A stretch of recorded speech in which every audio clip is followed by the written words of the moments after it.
देखिए विनीता, एक चीज समझिए, जो दिवालिया बना करके और जिस तरह करने का है, तो ये एक बहुत बड़ा खेल हिंदुस्तान में अब चल रहा है।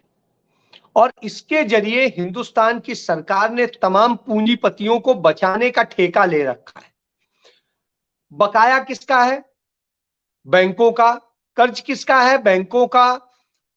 और पैसा किससे उठाया गया है? पब्लिक से। तो उस पब्लिक मनी को लेकर के, बैंकों से लेकर के हमको प्रोजेक्ट बना के उन्हें सौंपना था और उसमें प्रॉफिट गेन करना था। हमने अपने लिए अपने ढंग से खर्च दिखा के, सब कुछ दिखा के और बैलेंस शीट कंप्लीट करके हमने उस प्रॉफिट से तो हिस्सा मार लिया। लेकिन उसके बाद में हमने दिवालिया बनाना शुरू कर दिया। हमने तमाम सारी दूसरी जगह पे पैसा फंड ट्रांसफर कर दिया, डिफरेंट नाम पे, कहीं किसी खर्चे के नाम पे, कहीं किसी उसके नाम पे, और कैसे। और इस तरह से करके हमने अपने आप को दिवालिया घोषित किया और हम वो पैसा मार के चले गए। तो यह खेल आजकल देश में चल रहा है और इसमें सत्ता प्रतिष्ठान मदद करते हैं। अब दिवालिया कौन हुआ? वो व्यक्ति नहीं होता है, वो कंपनी होती है। और वो कंपनी होती है, कंपनी को फिर सरकार की जो नियामक संस्था है वो उसको अपना नीलाम करती है, जो भी कुछ करती है उससे वसूली करती है और लोगों को करती है। अब उसमें एकोमोडेट करने की स्थिति में क्या होता है कि आपको जो पूरा प्रोसेस में मिलना चाहिए था, जो फायदे के आपके वायदे थे, सब कुछ था, वो आपको कुछ नहीं मिल पाता है और आप लूटे पीटे रह जाते हैं। तो कमोबेश यही हाल देश में चल रहा है और देश में कई हजार कंपनियां इसी तरीके से फ्रॉड करके और अपने आप को बचा ले रही हैं और लाभ कमा रही हैं और वो इंजॉय कर रही हैं। आप मारे मारे घूम रहे हैं कि हमें ये मिल जाए, हमें कुछ नहीं, मतलब वही होता है ना, भागे भूत की लंगोटी काफी, तो लंगोटी ही मिल जाए। आप इस दशा में हैं। तो ये नरेंद्र मोदी सरकार की नीति है, क्योंकि वो लोग फंडिंग करते हैं। किसको करते हैं? भारतीय जनता पार्टी को करते हैं।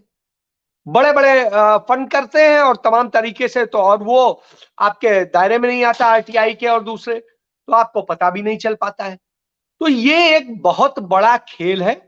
इसे इस तरह से मत देखिए कि ये बड़ा आसान सा है। इस देश में एक बड़ा एक कानूनी तरीके से खेला जा रहा है अर्थ का खेल, जिससे देश कंगाल हो रहा है, देश की अर्थव्यवस्था बीमार है और बेरोजगारी इतनी चरम पर है। और उसके अलावा स्थिति यह है कि बाकी सारी चीजें, सिस्टम बर्बाद, संपत्तियां बेची जा रही हैं, जो जमा पूंजी थी वो रिजर्व फंड निकाल लिए गए हैं और सारी चीजें। तो ऐसी स्थिति में आप समझिए, ये पूरा एक जो खेल चल रहा है वो कारपोरेट को और जो पूंजीपति हैं उनको और बड़ा पूंजीपति कैसे बनाया जाए, कैसे चीजें करी जाए, इस पर काम चल रहा है। तो ये एक काम चल रहा है। तो ये समझिए, ये इनकी मोडस ऑपरेंडी है काम करने की। और इसी के बूते, उन्हीं सब बिल्डरों के बूते जो डिफाल्टर हैं, इस देश के 650 जिलों में भारतीय जनता पार्टी के 5 स्टार टाइप के दफ्तर बन के तैयार हो गए। तो आप ये समझिए, और कई जगह बन रहे हैं। तो ये सारी इनकी नीति है और उसका ये नतीजा। और आप हमसे जुड़े रहने के लिए सब्सक्राइब करें YouTube पर, फॉलो करें ट्विटर पर और लाइक करें Facebook पर। और ज्यादा जानकारी के लिए आपको टाइप करना होगा सिर्फ न्यूज नशा।